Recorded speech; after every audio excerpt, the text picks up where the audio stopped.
The Albuquerque Vipers have had a strong 2021 campaign, 12 games into the season, and they're looking to secure the top seed in the NFC, and the final stretch is all going to start here in prime time against the rival Seattle Seahawks.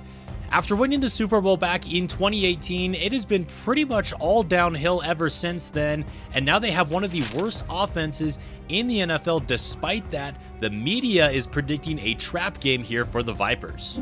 Seattle will start off with the football, and a lot of their struggles is because of quarterback Kirk Peterson, who has one more interception than touchdowns this year.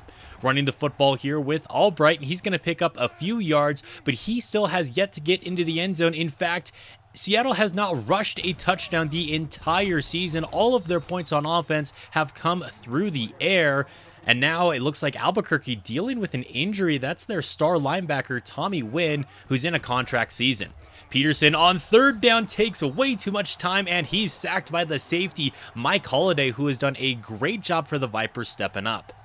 Our offense has been very efficient this year, but not so much through the pass game with six-time MVP Orlando Cross. It's been Deron Daniels on the ground, who's coming off of a huge game, almost 300 total yards from scrimmage against the Arizona Cardinals, and he now has over 1,000 rushing yards for the second time in his career. After that incomplete pass, it's going to be a handoff to the rookie, Marcus Levy, who falls forward and picks up 5. Now on third down, Cross looking for his first completion of the day, and he gets it out to Brian Moore. The young wideout gets out across the 40-yard line, officially down at the 43. Again, looking to go through the air, Orlando Cross has time, throws that one on the move, inaccurately though. It's going to be intercepted there by Anthony Smith. It gets tipped into the linebacker's hands, and the Seahawks have some good field positioning. Here goes Rodney Albright. The rookie coughs up the football, and it ends up right back in the hands of the Vipers. One turnover after another here. On third down and 2, it's going to be Deron Daniels on a toss out to the left side of the field. He picks up the needed yardage and more. Give him the football again, and he's going to fight his way right up the gut right there. Brought down just shy of the sticks. That's going to lead to third down and short. It's a fullback toss here for Ben Strong. Gets pushed after he hits that first down marker. Now Cross drops back to throw, and that looked like it came in unblocked, as he's going to be sacked on the play there by Bernie Crawford. Now facing a lot longer here. This is either second or third down and long, as he's going to take a shot deep, caught by Brian Moore, and he's going to break the plane. Touchdown, Albuquerque Vipers, as they're going to get on the board first. He beat Hakeem Warwick. He's got some good speed on him, and he uses it all right there. Off of the play fake, Peterson does not have time, taken down there by Albuquerque, which is going to take us into the second quarter of play. And it doesn't matter that the sack made it second down and 16, because Peterson finds Sammy Price over the middle, but he took a hit on that one, meaning Daniel Figgins is going to have to check into the ball game. He actually threw a touchdown against us earlier in the year in our previous win against Seattle. That run's going to pick up 7 yards right there, and they're going to continue to ground and pound with the rookie. It's going to be a toss play to the left. He's going to pick up a first down, but the rookie left tackle Jefferson is caught holding, and now Vince Taylor, who has scored several pick sixes for this Vipers defense this season, has to leave the ball game, but it's okay because the other safety, Mike Holliday, steps in. The second-year safety, 5th-round pick out of BYU, is good at football. Say it with me. Mike Holliday is good at football. I am absolutely loving this kid, and I would not be surprised if he ends up having a starting role on this Vipers squad a season from now. Third down and 3, looking for the conversion. Cross under some pressure, throws that one on the move, and Ben Strong, the fullback with the good hands right there, is going to get us inside of field goal range, but obviously we're going to want more than that on this drive. Cross, he's not as fast as he used to be, but he can still scramble and escape D linemen. That nice throw is going to get us on the outskirts of the red zone. Nice catch there by Andrews. Going back to the well, and he makes a spectacular catch. A risky throw is caught. Dropping back now is Cross, and he can't escape this time. Caught there and sacked for the second time tonight. On second down and 21, now it's going to be Andrews underneath, and that's going to make this third down a lot more manageable for this Vipers offense. Seattle's going to send some heat. Quick pass is going to be caught by Vaughn Lewis, but nowhere near that first down marker. Brings up 4th down and 6, and a 25-yard field goal attempt for Koch. 10-point lead here for Albuquerque at the 2-minute warning. Can Daniel Figgins get them on the board? Nice reception there by Nick Newman, but bring it on back. Jefferson caught holding again. So instead, Seattle's just going to run the football here with Albright, and the Vipers are going to use their first timeout. They want to add on to this lead now before halftime. Another blitz here sent by Seattle, and it gets home. Cross taken down again. They have done a good job of getting to our quarterback today. Again, they're going to send a blitz, but that's going to leave Brian Moore wide open there for Albuquerque, picking up a quick first down. Again, going to the air with just over a minute left to go. Jimmy Andrews with the reception, and I think he picked up the first down there. Yes, he did. 52 seconds left to go. Now it's going to be another quick throw. This time it's going to be caught by Burt Myers out across the 30. Again, dropping back to the throw and firing that one wide open over the middle. Hakeem Morton, the new number 1 here in Albuquerque, has been having a solid first season for us. Now cross goes to the end zone, throws that one on the move, but it's going to be undercut by Darren Carrier. I don't think he saw the second defender there, meaning it's just a 10-point game at halftime. The Vipers do get the football to open up the third quarter of play, though, and again, Seattle's defense playing us very aggressively, but they're 2-10, we're 10-2. What do they have to lose? Von Lewis shaken up after making that short catch. It's going to bring up 3rd down and 7 now with the backup tight end in the game. More on the reception here, but he's not going to pick up the first down. Albuquerque's going to open up the third quarter going 3 and out. Albright taken down in the backfield there. It's going to be 3rd down and 13 now for Seattle. Daniel Figgins still in the ball game as he's going to be launching this one downfield, testing one-on-one coverage, and the big tight end Nick Newman has it. Just Figgins' second completion of the ball game. Handoff is going to go to Albright here, and he's going to pick up 8 yards on the ground as they're looking for their first rushing touchdown on this season with only 4 games left to go. 3rd down and 2 now. Figgins, time in the pocket, throws that one over the middle, and it's just off the mark, intended for Brian Jackson. Could have been 6. Instead, they have to settle for 3. That does make it a 1-possession game, and Seattle's defense has a chance to get a stop here on 3rd down and 5. It's not going to happen, though. Ben Strong with a good stiff arm right there. Now out in the I formation, it's going to go to Levy. The rookie out of Arizona State picks up about 5 or so yards on the ground there, officially make it 6. Again, Seattle is blitzing, leaving a wide open Hakeem Morton as Albuquerque continues to move the chains.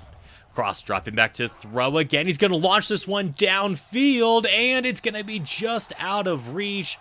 Wouldn't have mattered if it had been caught anyway, though, due to holding. 2nd down and 20 after that penalty. Hakeem Morton with the reception over the middle. It's going to pick up a lot of that yardage from the penalty. Still, it's 3rd down and 13. Cross has time, fires that one over the middle, and just off the mark right there. Seattle's going to be getting the football back.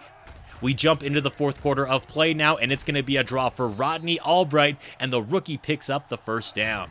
They're going to give it to him again to the right side of the field. He's got some good blocking downfield. A shoestring tackle right there may have saved us a touchdown. Figgins dropping back to throw again. He's got a clean pocket and launches this one deep in the double man coverage right off of the hands of his receiver. After a false start, it's going to be 3rd down and 15, and that pass over in the middle falls incomplete due to the pressure of the quarterback, and Seattle has to give us the football back. Wide open in the flat now, it's Deron Daniels, tries to pull out a spin move, it doesn't work, but still able to pick up about 7. Now on 3rd down, looking for the conversion, Daniels able to hold on to it despite the immediate contact right there, and if Albuquerque can make this a long drive, it could be the final one of tonight's game. They need to convert on 3rd down and 2, though. Von Lewis is back in the ball game. He makes the reception and keeps this drive moving for the Vipers. Under 5 minutes left to play in tonight's game. It's going to be a play fake now. Cross is going to throw that one on the move downfield into the hands of Hakeem Warwick. A 2nd interception for Orlando Cross tonight. Can Seattle do anything with it? Kirk Peterson back in the ball game just to get sacked. I think the Seahawks offense actually looked a little bit better when Figgins was in there at quarterback. Now faced with another 3rd down and 8, and that pass is going to be incomplete. I think he only got 1 foot in bounds, so Seattle's going to get another opportunity to tie up this ball game, but Peterson goes down again. Darrell Fannin with the big play. 3rd down and 16. This pass is going to be caught by Brian Jackson. Or actually, that was 2nd down. It's going to be 3rd down now as Seattle burns a timeout. Peterson looking to throw for the conversion. Jackson on the reception, but he couldn't get back to the sticks. Seattle has to keep their offense on the field here. Offset I formation, they give it to Albright. He makes a good cut and keeps Seattle's hopes alive. A minute 20 left to go in the ball game. Peterson with a clean pocket throws into triple man coverage, and the Seahawks are lucky that that pass fell incomplete. Now on third down with a minute 10 left to go, and it's going to be another incomplete pass. Holding on the play as well is going to be declined. Game on the line here, 4th down and 10. Peterson lets this one fly deep downfield for Nick Newman, and the big tight end beats our secondary yet again. We're jumping to 3rd down and 10 now. Seattle still needs to get into the end zone, but Peterson takes too long in the pocket. Brought down by Lopez. It's going to be 4th and 15. Game on the line. Seattle throws over the middle, and it's going to be right off of the hands of his wide receiver, Joe Fuller. Unbelievable. He had room, had he caught that, to cut upfield and pick up the first down. Instead, that's how Seattle loses their 11th game of the season, as they are looking for that first overall pick. It wasn't pretty, but Albuquerque got the job done, just like the Green Bay Packers this week, as they beat down on the Minnesota Vikings, beating them by 17 points and jumped to first place now in the NFC North. The Buffalo Bills fall to the New York Jets, who still have a slim chance at winning the AFC East. Javon Plummer finally playing like his overall. He threw 3 interceptions. And the Philadelphia Eagles, who we are going to be playing next, are also looking for that top seed in the NFC. They are our biggest competition, and they just beat down on Tampa Bay. John Owens' performance in that game is getting him Offensive Player of the Week as well, over 300 passing yards and 3 touchdowns. It's not just their offense that's good though. Their safety Chris Holiday is currently 3rd in MVP odds. Not to mention they also have 2-star linebackers Steven and Greg in the race for some awards as well. Philadelphia is top 6 in offense and in defense, just like Albuquerque. This game could be for the top seed in the NFC. The Eagles were able to win their division a season ago, but they're having a much stronger season now. Here is George Truman on the kick return, makes a nice move to avoid the tackle from behind him. And how about this start for the Philadelphia Eagles in the Kelly Green throwback jerseys, taking it all the way back to the crib, the opening kickoff, and that move right there was crazy to avoid that tackle. Albuquerque finds themselves down by 7 early now, but here is Deron Daniels picking up 4 yards on our first play from scrimmage. He gets the football again, takes it to the right side of the field, and has another first down. Jed Sanders, who made the tackle right there, having the checkout of the ballgame now for Philly. Orlando Cross is going to be taken down on the blitz. It didn't get picked up by Daniels right there. That's going to be a big loss of 6. 3rd down and long now after that sack. Cross has time, and he's stepping way back from the line of scrimmage. There's that one deep downfield. It's tipped up into the air and caught by Kurt Workman. Despite the pass interference on the play, he still comes down with a very lucky reception. That gets us on the Eagles side of the field now as Marcus Levy picks up about 9. 3rd down and inches. Handoff is going to go to Jeremy O'Sullivan, and the former Carolina Panther moves the sticks. 2nd down and 9. It's going to be a quick throw by Cross into the flat. Deron Daniels pushed out of bounds, making the 3rd down very manageable once again for Albuquerque. It's going to be 3rd down and 2, and Daniels is only going to pick up half of that now. 4th and 1, and the offense remains on the field. It's going to be a play fake. Quick throw by Cross as he had pressure immediately in his face, and maybe a questionable call there by Coach Brian Billick. John Owens is maybe in his final season. He was part of that same draft class as Orlando Cross, as the former Arizona Cardinal Bruce Mills picks up some good yardage. He's having a good season as well, but John Owens, a veteran, he's bounced around the league, mostly known for his time with the Chicago Bears, and now he's looking to bring Philadelphia their 2nd Super Bowl of this franchise. John Owens over the middle. He's got his man there. That's the rookie Jeremy Hutchinson picking up the first down. Mills on the carry to the right side, though. He makes a nice move despite the tackle, picking up 4. Now on 3rd down and 6, John Owens has time in the pocket to dot us up downfield. That's going to be caught by Maurice Weltley. 20 seconds left to go now in the first quarter of play, and Mills bouncing off of defenders here. I am seeing how he has 1,300 yards rushing so far this year. On 3rd down and 2, Owens is going to be hit, but still gets it out to Weltley. That's going to set up goal to go now for Philadelphia, who's looking for that 2-possession lead. And that's exactly what they're going to get right there. It's going to be caught by Cedric Blake in the corner of the end zone as he just cooked our top corner, Darren Gordon. Albuquerque finds themselves down by 14 early in this one now, but we still have plenty of time to come back. Nice run right there by Deron Daniels. But now it's going to be 3rd down and 11. Cross looking for the conversion, rolling to his right, and he's going to throw the one back across his body, taking the more difficult option there as Von Lewis was open as well, but nonetheless that will move the chains. Now Cross steps up into that throw and directly into a sack. He has been brought down a lot the last couple of games. After that big play by Philly's defense, it's 3rd down and long. Glenn Nash on the reception right there is not quite enough to pick up the 1st down, and this time they're going to send out the field goal unit. 54 yards out, Koch's kick is up and good. He remains perfect on the season. John Owens and the Eagles offense looks to set up the screen right here for Bruce Mills, and he's going to get into open space. Mills across the 50, sheds the tackle of Justin Williams and gets onto our side of the field. We bring him down at the 44-yard line. Back to the well now on the ground. It is some great blocking there for Bruce Mills, and if it wasn't for him trucking the air, he would have been gone. Luckily, Tommy Wynn is able to make the tackle. Mills to the right side, and again, Philadelphia with some good run blocking right there sets up 3rd down and 5 at the 2-minute warning. Owens looking to throw, but the pressure from Prince Harrison forces the incomplete pass, or maybe that was actually Daryl Fannin on the play.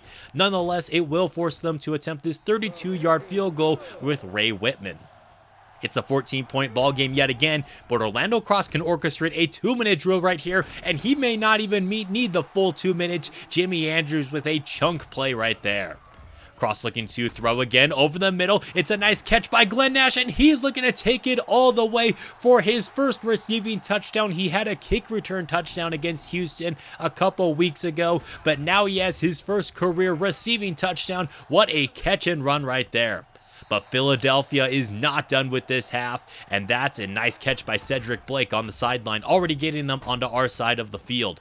Owens letting that one fly to the left side, and Marquise Weltley gets inside of the red zone right there. Philadelphia with back-to-back chunk plays. Now going to the ground with Bruce Mills, and that's going to pick up a couple yards right there as Philly burns their 2nd time out. Owens steps up into the pocket. He's got his man Maurice Weltley, gets spun around that 1st down marker, sets up goal to go now for the Eagles. This is going to be a high snap now for Owens, who has time in the pocket, throws to the end zone, caught by Truman, who dives, gets across the plane, and Philadelphia extends their lead. It doesn't matter that we went downfield and scored because they did the exact same thing to make it a 14-point ball game at halftime. The Vipers get the football to open up the 2nd half, luckily, so we can make it a 1-possession game if we can get into the end zone on this drive.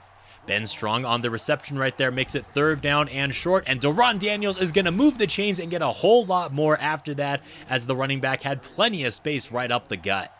Coming out in the I formation, but looking to throw out of it. Cross goes down yet again. This Eagles defense has gotten to him a number of times this afternoon. That leads to 3rd down and long, looking for the conversion, but it's not going to happen when the pass sails out of bounds, forcing a Vipers punt. Shifting to defensive line right here, but it doesn't seem to matter until Owens is taken down from behind. Chris Diggs, coming off a phenomenal rookie campaign, is following it up with a good sophomore season. And now Gordon with the interception. He's going to take it all the way back, making it a 1-possession game for us yet again. That was a Mike Holliday, the safety, applying the pressure right there. Say it again with me. Mike Holliday is good at football. Nice run by the fullback right up the middle. That's going to pick up 8 yards for Philly.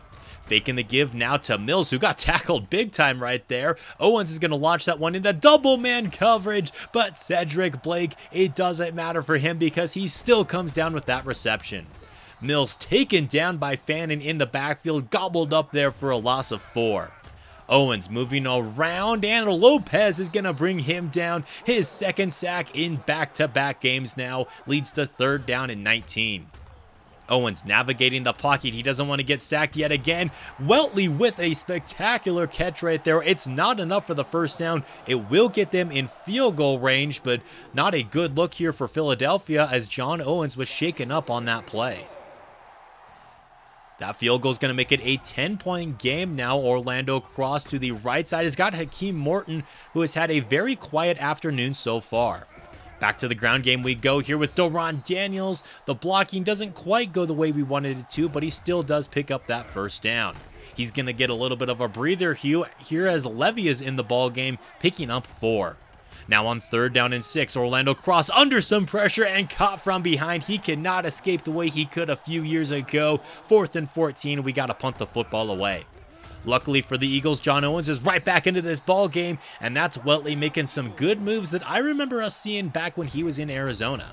He's going to get the football again here to open up the 4th quarter of play as the sun is beginning to set here in Philadelphia, picking up a first down on the run.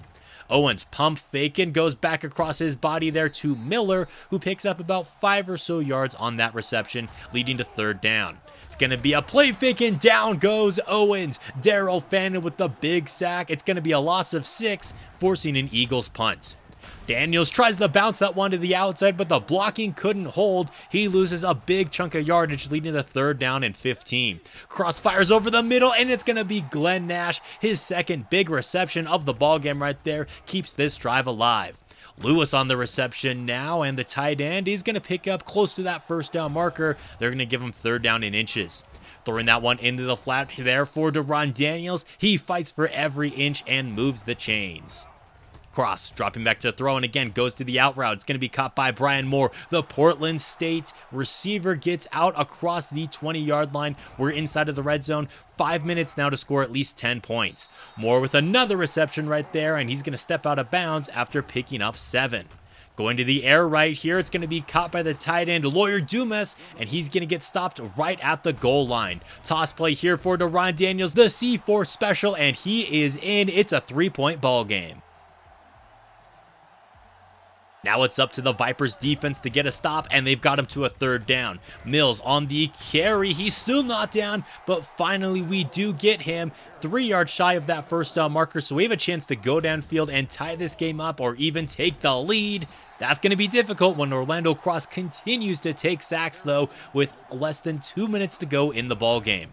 3rd down and 17. We need this conversion. We have 2 plays to get it. We won't need 2 plays, though. Glenn Nash makes another reception as he is having the best game of his young career. 5 catches for over 100 yards.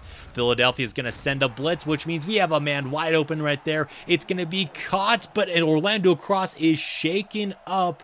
And that may change the strategy of this drive as we are now on the outskirts of field goal range.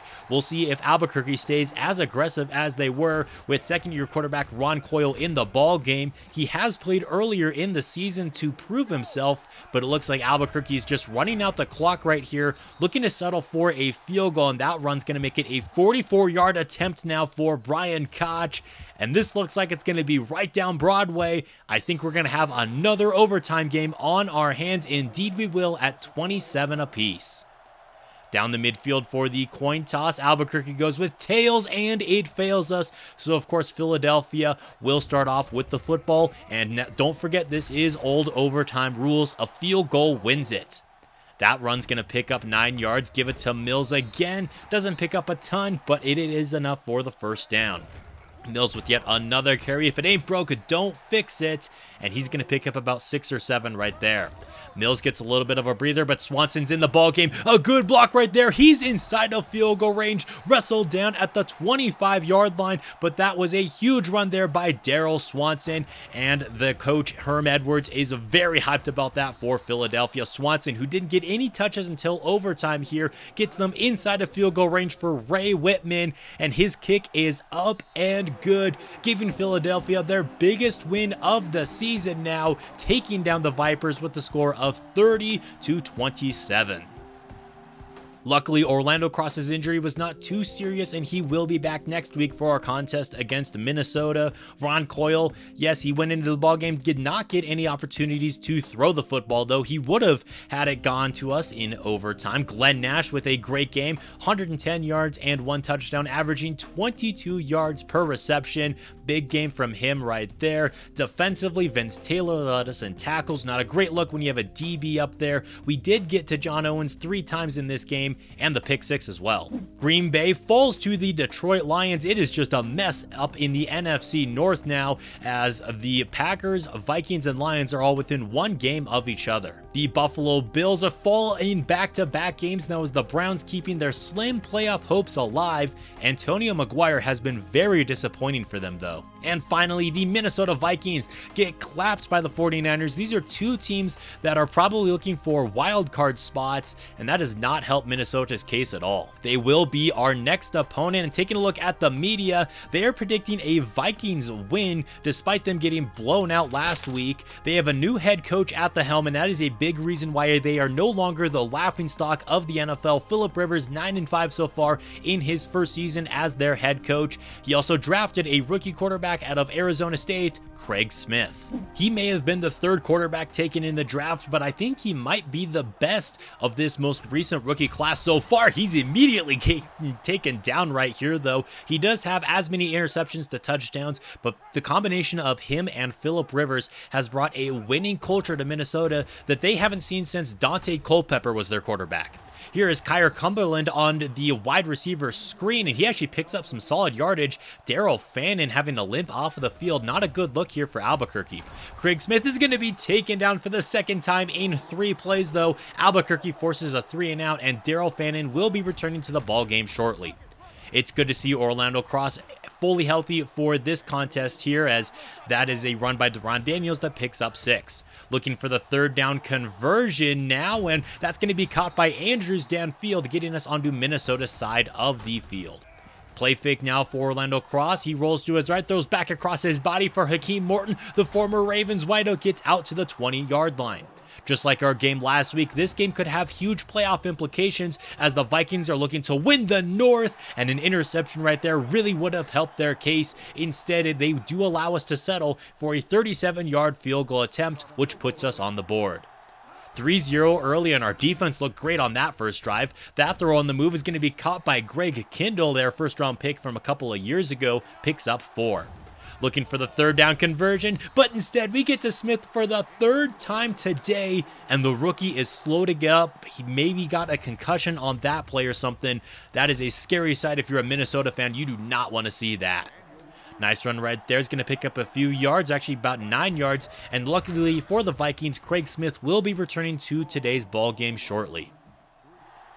Into Minnesota's side of the field. Now Orlando Cross steps up into this throw. He's going to be hit and intercepted cross to cross. Picked off right there by Marvin Cross, who is slow to get up now, as he looks like he may have had a concussion as well. Cross had a man open downfield, but the pressure forced him to underthrow it severely, and that leads to a Minnesota turnover. Here goes Brian Campbell, another former Raven on the field today. He's going to pick up a few yards right there. And now wide open downfield, Kindle splits the cover 2, and he is gone. Touchdown. Minnesota Vikings, they're going to take the lead here. Handoff is going to go to Deron Daniels on the draw play. He picks up about 6 yards right there is what they're going to give him. Now they're going to bring a little bit of a blitz in, and it gets home. Cross is going to be taken down. Big play right there by this Vikings defense. Quick throw is going to be caught. It's Hakeem Morton with a nice grab right there and moving the chains. Into the 2nd quarter of play, Cross rolls to his right, and he's got the wide receiver turned tight end, Kurt Workman, former top pick by the Cincinnati Bengals, now just a 3rd stringer for Albuquerque. Cross has all day to throw and launches this one downfield. Wide open is Deron Daniels, and he's going to get tackled at the 2, setting up goal to go now for Albuquerque. Trying to get this one in. Now it's going to be 3rd down and goal. Cross rolls to his right. Doesn't want to force anything. No bad decisions that lead to turnovers. So that actually ended up being a huge tackle for Minnesota. Saved them from giving up a touchdown. They also are going to keep their lead. It's just going to be 1 point right there as Kyle Cumberland has the reception, picks up a few yards, and Craig Smith is shaken up for a second time now, grabbing at his throwing arm. That's going to bring in another rookie quarterback from the 5th round, Tyrone Long out of Pitt. How does he do in one of his first snaps as an NFL quarterback? Actually not too bad, stepping up into the pocket right there, but the pass caught by Jackson is going to be short of the first down marker, leading to a Vikings punt. Cross rolling to his left now, throws the one on the move to Deron Daniels. He has a nice reception out at the 45-yard line. Cross dropping back to throw again. He dumps this one off into the flat here for Ben Strong. And the fullback's going to pick up about 6, make it 7 yards right there through the air. On 3rd down, Minnesota's coming out very aggressive, and the pass is going to be incomplete. Cross had a man open over the middle too. Didn't see him, and now we're going for it on 4th down and 3. Cross throws that one to the left side, and again, if he just looked a little bit different, he had Jimmy Andrews wide open for an easy first down. Instead, it's a turnover on downs, and Minnesota has a lot of momentum going their way despite a second-string rookie quarterback in the ball game. And he's not in there for long. Tyrone Long having to step out of the ball game, meaning Cal Emerson, who actually also played for Pitt, drafted the year before. They are once again on the same team, and he's immediately going to be taken down for the sack. Doesn't even get the pass off. Now Orlando Cross looking to put together a 2-minute drill to help us recapture the lead. Brian Moore on the reception is going to pick up about 5 or 6 yards right there. On 2nd down, Cross with a quick throw. Now he throws to the curl for Jimmy Andrews. It's going to be caught and keep this drive moving. Orlando Cross looking to throw yet again. He's got time in the pocket and wide open downfield. Hakeem Morton, you don't get more wide open than that in the NFL. That is absurd, the way that our #1 receiver was able to get open right there and help us recapture the lead. Tyrone Long back in the ball game, and it looks like our lead is not going to last for long. Greg Kindle is going to take that one all the way to the crib as Darren Gordon overplayed it. He thought that he had himself another pick 6. Instead, the Vikings have a slim lead at the break. The Vipers will get the football to open up the 3rd quarter here as Marcus Levy gets the football, doesn't go anywhere, and he is now slow to get up. He has been a solid rookie for us, so you don't like to see that. At least he's not our starter. That means Ryan Franks is going to be into the ball game now, and the speedy running back takes that one to the right side of the field, picks up about 15 yards right there on his first carry in a while. Luckily, Levy will be returning to the ballgame shortly as Minnesota's blitz is going to take down Cross yet again. I'm starting to get concerned with how many sacks he's been taking the last 3 games. Cross is going to be rolling to his right, juking in the backfield. He was trying to throw it there, but because he was scrambling, couldn't get the pass out. And Minnesota has the football on offense yet again, but Tyrone Long is going to be sacked. Both teams' quarterbacks continue to get taken down. On 3rd down, his pass is going to be caught by Kindle, but out of bounds. Orlando Cross in the offense, back out here once again. Quick throw is going to be caught by Lawyer Dumas. The young, speedy tight end gets out to the 45-yard line as we continue to try to get him more involved. Cross rolling to his right. He is going to throw this one on the move instead of taking a bad sack. Deron Daniels on the reception makes it 3rd down and manageable. Cross looking to throw now, moving to his right, doesn't see too much he likes, tries to direct traffic, but it's just going to open up a running lane for him. And that's the first time he's really scrambled for any gain in quite a while. Airing this one out to the left side of the field now, and it's going to be caught. Jimmy Andrews at the 15-yard line. What a route and what a throw. Marcus Levy back into the ball game now, and he's going to run a man over, punishing him and picking up a first down. Willis, after receiving that punishment, is going to have to leave the ball game. 2nd down and goal. Last time it was goal to go for Albuquerque. They could not punch it into the end zone. That pass falls incomplete, and it does lead to several more attempts at the goal line. 3rd down and goal. We cannot punch it in. This Vikings goal line defense is quite phenomenal, but we will be taking the lead with that field goal. It's just a 2-point game. Now, you can tell this Vikings team is a different team. They are not the laughingstock that they have been for nearly the entirety of this franchise, as that pass is going to get them across midfield. They got Tyrone Long throwing that one over the middle. It's going to be caught and setting up 3rd down and short. They have yet to convert on 3rd down today, but Brian Campbell is going to change that, although he has had quite the quiet ball game today. First down and 10. They're going to give it to Brian Campbell again, and the former Ravens running back, after picking up just a couple yards, is slow to get up, dealing with a little bit of an injury right there. He's not going to be in for third down and 6. Tyrone Long is going to throw incomplete. No flags on the play that looked like it could have been PI. Instead, the Vikings are going to be forced to settle for this long field goal as they recapture the lead. 5 minutes left to go in the game, and we are once again down by 1. Pass is going to be caught by Doron Daniels. The spin doesn't get him too much, maybe another extra yard or two, leading to third down and short. Cross, the blitz gets picked up, and he connects with Jimmy Andrews, who gets flipped up but holds onto the football at the 40. Faced with another third down, this one from 11 yards out. Clean pocket, downfield, caught by Hakeem Morton, and that's going to get Orlando Cross over 300 yards passing today. He's looking to continue to go through the air now. Open downfield, it's going to be Doron Daniels, brought down at the goal line by the face mask. So instead of the 2, we're going to be at the 1. After a delay of game, though, we're looking to punch it into the end zone from the 6-yard line. And finally, we're able to get in a goal-to-go situation. Looking to go for 2 now to make it a 7-point ball game. It's going to be caught by Moore right there, but Cross took a nasty hit on that play, and he's going to have to limp off of the field. Hopefully this will just be for maybe the remainder of this game. Long looking to throw right now, and he took way too much time in the pocket. Eventually the pressure was going to get home. Second down and 18 after that big play by the Vipers. They're going to bring him down yet again. Daryl Fannin getting aggressive with him. It's going to be a third down and a mile now. Long is going to get the throw out, and they're going to rule that incomplete. Yes, they will, from the 3-yard line, as Ron Coyle is in the ball game for Albuquerque, trying to help them just run out the rest of this clock. Maybe kick a field goal here late, as that would make it a 2-possession ball game. That could actually have been a touchdown for Hakeem Morton, but Coyle missed his man badly. This from 48 yards out to probably be the nail in the coffin there. It's going to be very tough for Minnesota to score twice.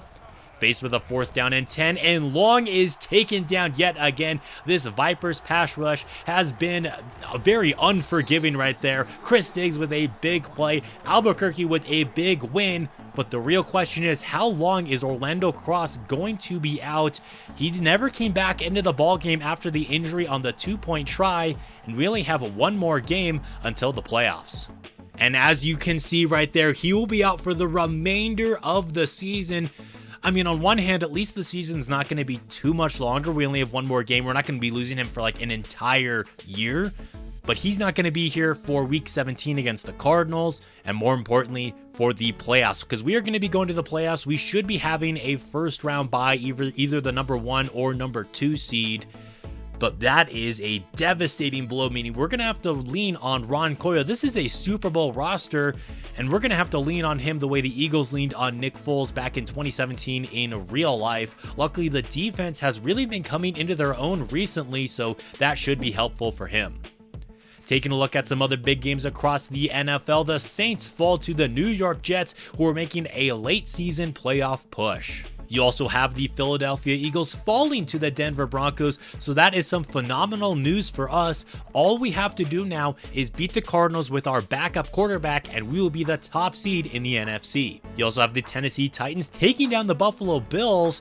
Are the Titans, after a very slow and really terrible start, especially when it comes to their quarterback play, going to sneak into the playoffs? You have the Green Bay Packers beating down on the San Francisco 49ers as well, just a week after they beat down on the Minnesota Vikings, which is really going to hurt their chances at nabbing a wild card spot. As you can see there, Cross is going to be lost for the season. He will not be at this game, or I guess he will be on the sidelines, but he has no reason to suit up right there, as the Arizona Cardinals will be coming to town with another lowly season under their belt, going into this game at 3-12. When we played Arizona in last week's episode, I think I said that Joe Barry had been there for over a decade. I was actually thinking of Marty, the Jaguars head coach, who has been there for a long time despite all of their struggles. Joe Barry's actually only been here, this is his first season with them. Granted, it hasn't been a phenomenal season, but he's actually had success as a head coach over in Washington before he was here, so I gotta, clean the record and give him a little bit of credit.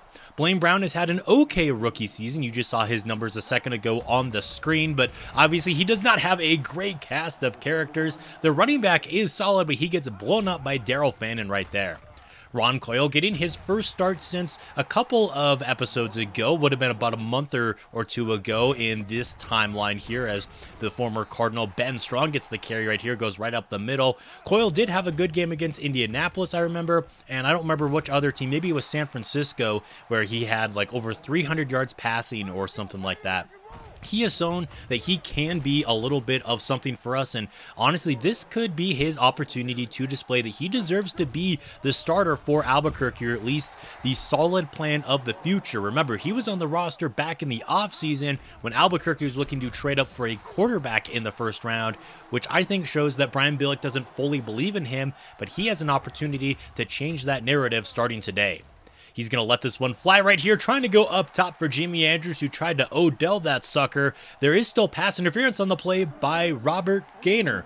Their star running back is in there at safety, committing PI on the play. I'm not sure if he thinks he's Travis Hunter or what's going on right now, but he was not helping the defense very much on that play, because it keeps this drive alive for Ron Coyle and this Vipers offense. Coyle's going to roll to his right, and one thing he does bring to the offense that Orlando Cross does not have anymore is mobility. He's not as fast as Cross was at his peak, but still with the mid-70s in speed, it's good enough to be able to escape some defensive linemen and pick up 10 yards. Goal to go now for Albuquerque, and Coyle finds his big tight end there, Vaughn Lewis, all 6'7" of him inside of the end zone. Blaine Brown's going to connect with Connor Hawkins on the right sideline right there, and that's going to pick up a good chunk of yardage for the Cardinals as we're already into the second quarter of play, and that pass should have been intercepted by Jerry Gray, who is actually finally back for Albuquerque. The reason that Mike Holliday was getting so much playing time is because Gray had been out a majority of the season, so we're not going to be seeing as much of Mike Holliday back there with Gray and Vince Taylor both still there, as we get an update on Blaine Brown. He will be returning to this game probably around the fourth quarter or so. For now, Jared Watts is going to be in there at quarterback for the Arizona Cardinals. He's looking for a third down conversion here, connects with Jay King, not going to pick up the first down. But as I was saying about Mike Holliday, I think he actually will be a starter for us in a season. Vince Taylor's contract runs out after this year. He is an older safety, and with the new restrictions that we have when it comes to re-signings and whatnot, we're going to have to let Vince Taylor walk. I don't think he's worth being one of the two guys that we can bring back. And I think that means that Mike Holliday is going to be getting some good playing time over at the strong safety position. Nice catch right there, and the penalty is going to tack on 5 more yards. Deron Daniels going to get tackled over the first down marker right there, or no, they actually don't give it to him. It's second down in inches, but Glenn Nash does have the reception right there, right at the 20. Already getting close to the end of the second quarter. This game has been flying by as Marcus Levy runs over back-to-back Cardinal players before coughing up the football. Branch recovers it for Arizona, and that is the definition of a very hot and cold run. Coach Billick will be throwing the challenge flag, though, because it was quite the phenomenal run. He trucked over 2 players, but he did indeed cough up the football there. Arizona's looking for their first third down conversion of the ball game, and they're going to get it. Damian Castle, who's one of the better tight ends in the league, gets out to the 40-yard line. Here's a toss play for Robert Gaynor, gets away from the initial contact, but Javon Anthony comes up with a huge 7-yard tackle for loss. Watts fires out over the middle, and it's going to be caught by Jay King, the former Tampa Bay Buccaneer, gets them on our side of the field. They are faced with a third down and 10 now. Watts, with time in the pocket, navigates and launches this one deep, and it's going to be incomplete.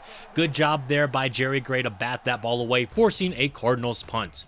It's only 7-0 right now as we have a minute and a half left to go in this first half of play, but that's a nice catch there by Jimmy Andrews. They're going to send a blitz, which leaves the fullback wide open. Strong taken down aggressively there, but not until he picks up the first down. Under a minute left to go now, and Coyle has Glenn Nash on the right sideline. He picks up the first down before stepping out of bounds. Coyle navigating the pocket, now moving, throwing this one on the run downfield. What a throw, and what a route there by Jimmy Andrews to get open. Coyle making that throw a little bit more difficult than he had to. That's going to set up goal to go. The clock is ticking down. The pass is going to be broken up, trying to get Lewis his second touchdown of the afternoon. Instead, we're forced to settle for a Brian Koch field goal, who makes it a 10-point game now at halftime. Arizona looking to get a top draft pick this year. I'm not sure if that was really their intent going into the season, but hopefully they can get some good talent to surround their quarterback with, because I truly think that he is a good talent, but if they don't have good coaching and good players around him, we have seen good players on bad teams just regress horribly. Their awareness takes a big hit because they just, aren't taught very well, and they're not, the team doesn't get guys around them that they should to really accelerate their development. And you need good players around you to really maximize yourself as an NFL quarterback or as an NFL player in general, which is something that Ron Coyle does have on this team, even though he didn't come in at the highest overall, being just a second-round pick. He's going to keep this drive moving. Now, here's a handoff to Marcus Levy. Just his third touch of the ball game. He coughs it up, and he is limping off the field with an injury, which is not good news for him. It's even worse news for him that he also fumbled the football once again right there. Luckily, Tommy Wynn, the linebacker, getting a phenomenal interception right there, going upstairs to get it. Levy's going to be out for the remainder of the game. That has nothing to do with his injury, though. Coach Billick is putting him on the bench regardless, because you cough up the football twice on only 3 carries. Yeah, you're not going to be seeing the field for the remainder of that game. After an incomplete pass, which luckily doesn't get intercepted, Brian Koch is going to make it a 13-point ball game. Jared Watts has a chance to keep his team in the game, but not if he's throwing picks like that. Javon Anthony with an interception now, and Watts is crumbling.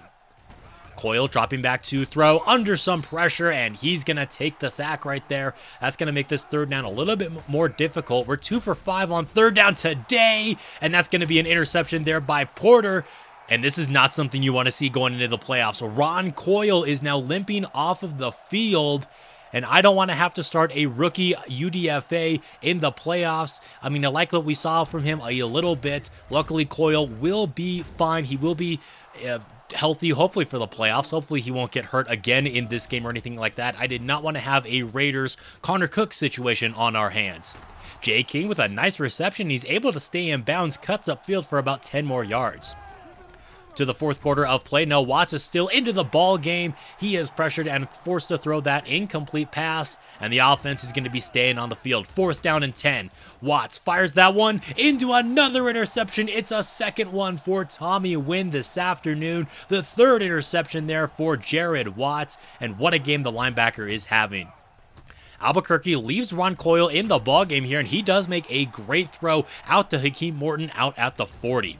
Coyle stays into the ball game, takes a hit, but he delivers the pass out to Jimmy Andrews, which is going to pick up another first down for us.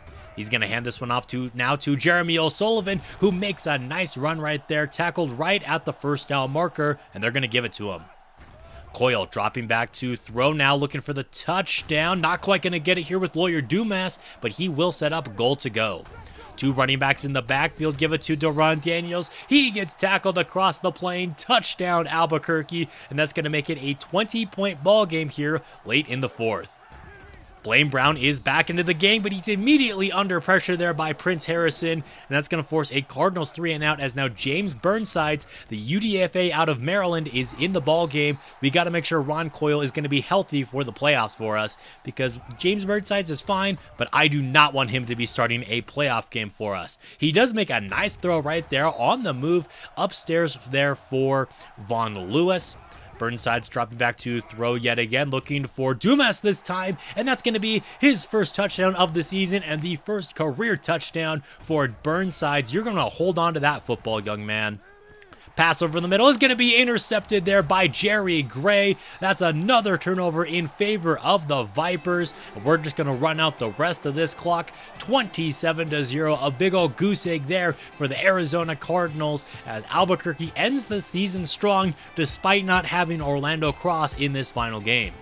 I think overall, Ron Coyle played well. He did have the 1 turnover and a couple other questionable throws that could have been intercepted, but you do have to take it with a grain of salt. We're playing against one of the worst teams in the NFL, a team that we already blew out once earlier in the season.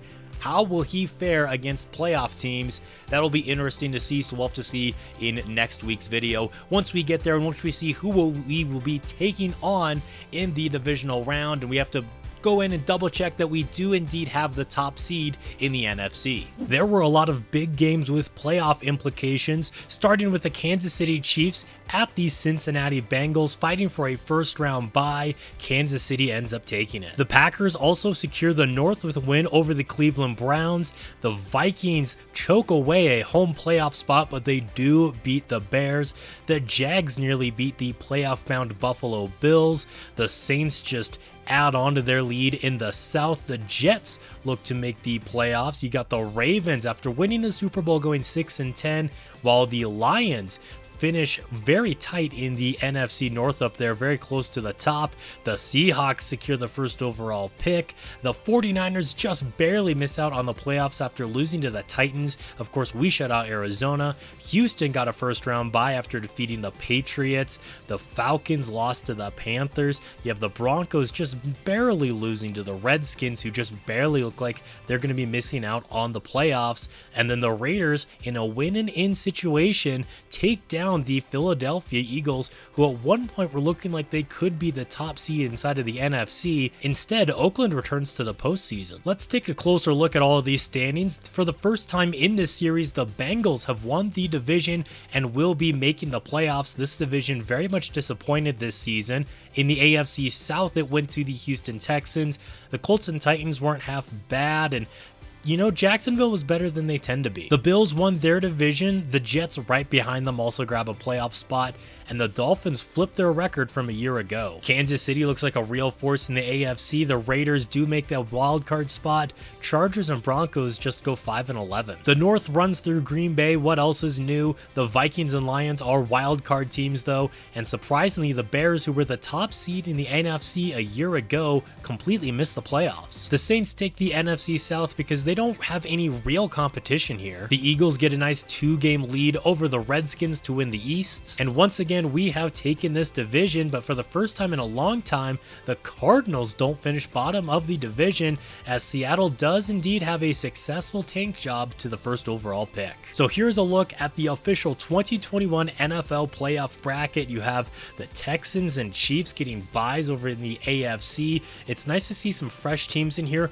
like Cincinnati. It's been a little while since the Raiders have made the playoffs too. I also like to see teams like the Vikings and Lions in it. They don't make it this far often. Although he had an up and down and injury-plagued season, Orlando Cross had the best quarterback rating. 3,300 yards was enough to lead the league in passing though. Congratulations to John Owens, just a down year all around across the league. 30 touchdowns to 17 picks for Alex Malone. Right behind him, you got Dexter Parker, Tavares Sparks, John Owens, and Parrish Walker. And no one's going to be surprised by the most interceptions, Anthony McCollum. We played the Titans earlier in the year. I don't understand how he starts the entire season with this kind of stat line. Hate to see Dejon Beasley doing poor as well, of course, a former Vipers backup QB. Michael Brown led the league in rushing ahead of guys like Martin, Jarvis, Crawford, and Greer. I do want to see where the Dolphins running back Henderson ended up. He is down here 1,600 yards, and he didn't even play the final quarter of the season. If it wasn't for his injury, he would have led the league in rushing, I bet. Most rushing touchdowns, of course, it goes to Lance Bender because someone had to be putting up points for the Titans, and it wasn't their quarterback. Back-to-back years for Ben Dockett, leading the league in receptions ahead of Beal, Christensen, Littman, and Stanley. A lot of tight ends up here. Most yards goes to Kevin Clay. Then you got Kurt Carter, Demetrius Beal, Scott Young, and Cedric Blake. Where did our guy Jamarcus Ward, former Vipers wideout, 1,000 yards and 4 touchdowns for him. Eddie Jackson and Demetrius Beal each had 12 touchdowns, 11 for Jermaine George. Pittman, the speedster, with 10, and Fannin had 9. Anthony McComas led the league in tackles with 141 more than Thurman Carson. Most TFLs goes to Tommy Wynn. You love to see all of these Vipers up here, and the one who isn't is a former Viper, Baron Cleveland, who also had 10 sacks. 20 sacks for Andrew Gooden, 17 for Santana Thomas. Some big seasons out of these pass rushers. 8 interceptions for Darren Potter, a rookie by the Atlanta Falcons, taken 22nd overall out of Tennessee, making an immediate impact for the Dirty Birds. Now, I don't understand why Cross's QBR is so high considering he only had 5 more touchdowns than interceptions. It was definitely not his best season, and you can tell that he is slowly starting to fall off, a little bit of natural decline, but that quarterback vision cone is just so nice to have that I'm going to use him until he retires, because having the small vision cone that someone like Ron Coyle or James Burnsides has is just so much more difficult to use. Deron Daniels has a career best season now, 1,200 yards and 10 touchdowns for him, only fumbling twice, 5 fumbles for Marcus Lovey, of course 2 of those in that final game of the season. He got into the end zone twice, or actually 3 times, as did Jeremy O'Sullivan. 50 catches for both Hakeem Morton and Brian Moore. Morton was more efficient with it though, just under 1,000 yards and 8 touchdowns for him. And we really do like to spread out the ball, which is why we haven't had a 1,000-yard receiver since guys like Larry Fitzgerald and Charles Phillips were around. Nice to see Glenn Nash, the rookie, get a little bit of touches here, 19 catches and 1 touchdown for him. Lawyer Dumas getting his first and only touchdown as the final one of the season for us. Workman got a touchdown. Burt Myers got into the end zone too. Defensively, Tommy Wynn led us in tackles. He also had 13 TFLs in a contract season. I think he has to be one of the guys that we pay with the new restrictions that we've got. 12 sacks for Daryl Fannin, 9 for Chris Diggs, 1 more than he had his rookie season. Roger Long had 6, 3 for Prince Harrison, the rookie, 3 for J.J. Jones as well. And then a bunch of guys here with just 2 or 1. 5 picks for Darren Gordon, Vince Taylor, and Tommy Wynn. 4 for Anthony, 2 for Holiday, 1 for Hester, Williams, Gray, Long. You'll love to see that. Defensively, got a number of forced fumbles and fumbles recovered. A lot of passes deflected here. You'll love to see it. 2 of those by linebackers even, which is crazy. And then 3 defensive touchdowns for Vince Taylor. He was a pick-6 machine this season. We got a lot of defensive touchdowns. Can't forget about special teams too. Brian Koch was perfect on the season, both with field goals and with extra points. Sleepy Corrales' average did go down from a season ago, but that's because I messed with the sliders, because I always had the highest punt average no matter who my punter was, so that just felt a little bit unfair, so I've been tweaking with some of those sliders a little bit. Now, we can't forget about Glenn Nash's kick return touchdown he had against the Houston Texans. He had over 600 return yards this year, and he wasn't that bad as a return man either, although punt return touchdowns are very difficult on this game. I don't think I've ever had one. And now for the MVP, it's going to go to Jason Crawford, 1,700 yards and 10 touchdowns, back-to-back MVPs for the Texans. Running back, he finished just ahead of Michael Brown, despite Brown having a little bit more yards and touchdowns with the same average yards per carry. I wonder if maybe it came down to the receiving yards, 449 and 4 for him. Meanwhile, Jason Crawford, he did have more receiving touchdowns. Maybe that's what pushed him over. Alex Malone, the only quarterback who finished in the top 5 for voting. Blake Flowers, former Vipers running back, out for the season. That's going to hurt the Jets. And then Jermaine Greer finished in 5th. Of course, Crawford will also finish as your offensive player of the year. Defensive player of the year goes to Ryan Browning of the Cincinnati Bengals. He had 5 interceptions, 3 fumbles recovered, over 100 tackles, and 6 sacks. Panthers running back Kurt Wilder won Rookie of the Year ahead of the running back Raven Kindry for the Niners. Then you have the rookie quarterbacks here with Craig Smith, Lamar Tate, and Blaine Brown. It was a very good year for linebackers in the most recent draft. 4 of the 5 candidates for Defensive Rookie of the Year were linebackers. The only other one that wasn't was Potter for the Atlanta Falcons, but ultimately it goes to Blake Pritchett. Alex Malone is your first-team All-Pro quarterback, and then his running back is going to get first-team All-Pro as well. Eddie Jackson wins the award here for Green Bay, and I believe Bill Bowens, their other receiver, won that award last year, so Green Bay is just stacked when it comes to wideouts. Best offensive lineman, it's almost a clean sweep for Albuquerque.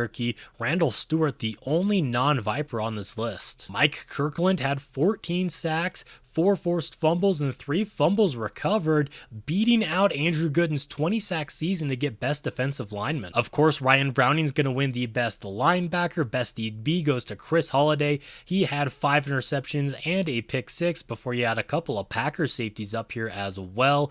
and the best kicker is going to go to Brian Koch. Well deserved for him. Your head coach of the year is going to be Drew Bledsoe. Second time he's won the award. First time it was with the Eagles, now with Kansas City.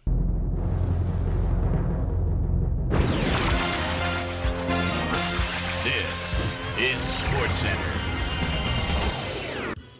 I'm Chris Berman. Well, let's get straight to the action. Our first wild card game takes us to Cincinnati. That's right, in the 2021 playoffs, we have the Oakland Raiders against the Cincinnati Bengals in their first home playoff game in this entire franchise. Dexter Parker is a big reason why. His interceptions may be a little high, but he's been their best quarterback since Carson Palmer. He's picked off right there, though, which allows Oakland to take an early lead.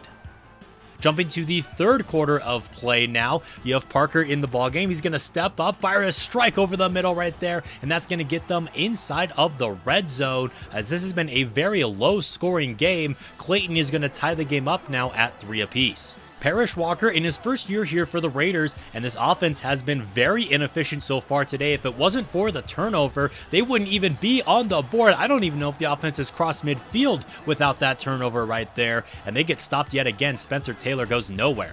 Here's a handoff for the Bengals, and this run by Sean Ingram is going to be a big one out to the 30-yard line, and that's because their star running back Gonzalez is injured for the entirety of the playoffs, so it's a big hit for Cincinnati. Luckily, it hasn't hurt them too much today, it would seem, because the defense has been locking down. Oakland never converted a third down in this ball game, and after Cincinnati converts this third down, that should be the nail in the coffin right there. It's a big run by Ingram. He had over 100 yards in this game, and Cincinnati wins a low-scoring affair. On Saturday evening, it's the Detroit Lions against the New Orleans Saints. Detroit making the playoffs for just the third time in this series, while the Saints continue to win the NFC South, which is very similar to the NFC South in real life over the last couple years. Just a very weak division that you can win with 9 wins consistently, as Wayne Rivers goes deep here for the Detroit Lions. This is originally ruled an incomplete pass to Javaris Myers, but after reviewing the play,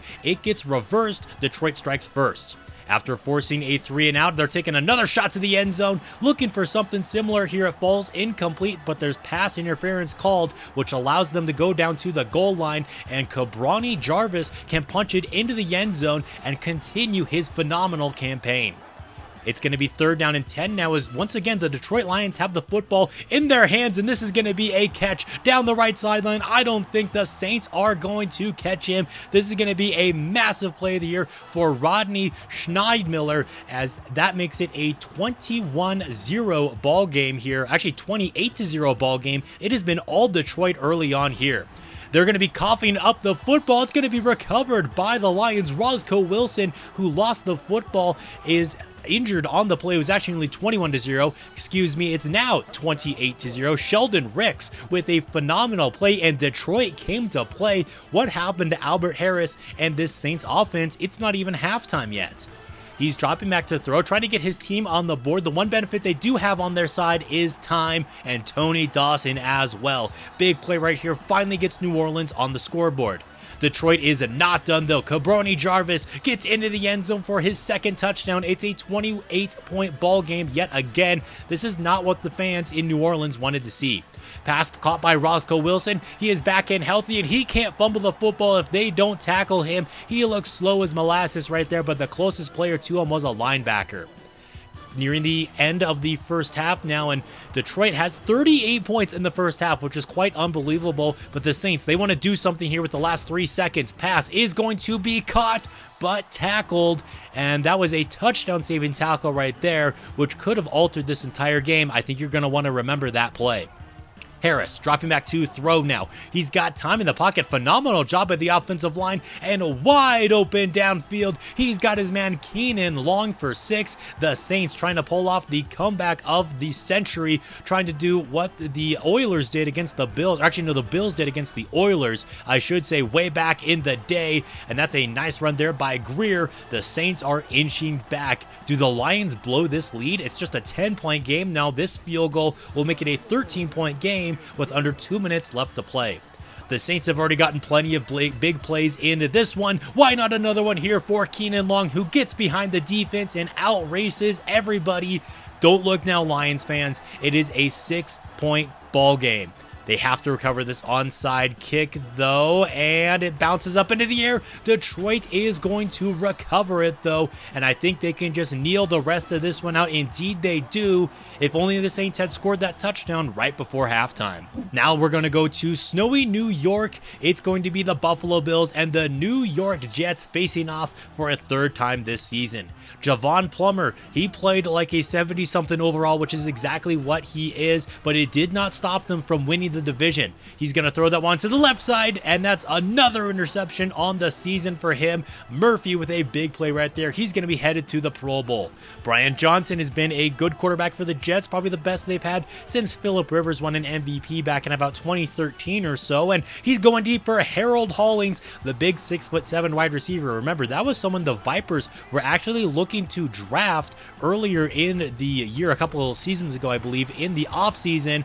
And now John Tennell, who's in for an injured Blake Flowers, he's going to be out for the remainder of the playoffs. So another big blow to an AFC team losing a running back here, as the Bills are going to get the football back, but then they're going to give it right back to the Jets. And that's a very familiar face to Vipers fans, John Kelly with a big interception. Play fake now and going for 6. That's going to be caught by Luther McDowell. The former Liberty receiver is going to get the Jets on the board first. Here goes Plummer, and he's going to connect with Bird, and Bird is going to take that one the distance. That is the word. It is 6 points right there for the Buffalo Bills as the Jets DB tried. He thought he had a pick 6 right there. He couldn't get it. It's back in the hands of Buffalo and Bird yet again as he is starting to take control of this ball game. Johnson dropping back to throw and going for 6 of his own. It's the big wideout, all 6'7" of him, Harold Hollings. After exchanging field goals now, it is going to be 17 all. The Jets, they were looking to take a lead on this drive, but instead, John Tennell coughs up the football. Brian Johnson is not going to catch the DB, who's taking it all the way. The Buffalo Bills take the lead, and you know the fans here are going crazy after that play. Jets looking to respond, and that's exactly what they do. McDowell with his second touchdown of the game, all knotted up at 24 apiece now, and the Bills, they want to go ahead and win this game in regulation, and that might be exactly what they're doing right there. Lester Stevens with a big play. 52 seconds left on the board, and Buffalo is going to squib it. It's going to be recovered here by the Jets, obviously. They're going to take this one, going right up the middle, and that's a nice move. He is going to be taking that all the way. Lester Stevens, who had the big play there for Buffalo, trying to give chase. He can't do it. We're all knotted up at 31 apiece. Buffalo content with settling for overtime, but the fullback coughs up the football, and he just may be the most wanted man in Buffalo now, as William Carruthel is going to be kicking the game-winning field goal for the New York Jets, silencing the crowd here as they're going to pull off the upset 34-31.